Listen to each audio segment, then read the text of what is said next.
মনিরামপুরে কুকুরের কামড়ে আহত ১৭ জন, এলাকা জুড়ে আতঙ্ক।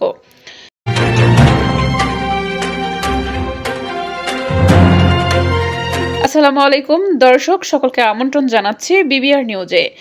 যশোর জেলা প্রতিনিধি উত্তম চক্রবর্তীর পাঠানো তথ্য ভিডিও চিত্রে বিস্তারিত তুলে ধরছি।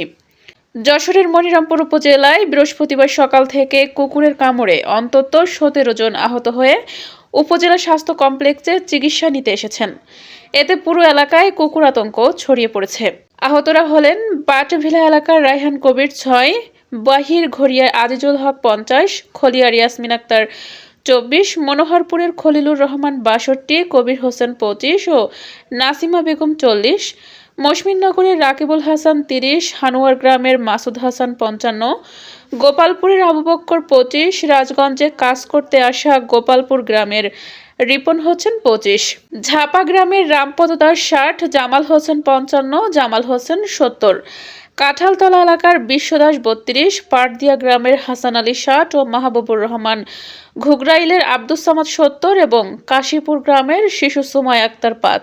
আহতদের মধ্যে ৬ জনের অবস্থা গুরুতর হওয়ায় তাদের যশোর জেনারেল হাসপাতালে রেফার করা হয়েছে।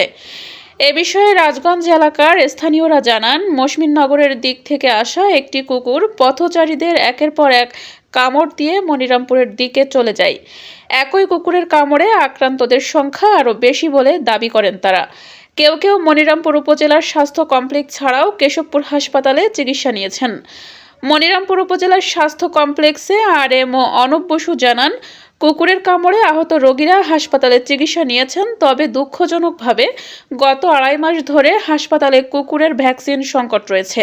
এ ঘটনায় এলাকায় চরম উদ্বেগ ও আতঙ্ক বিরাজ করছে।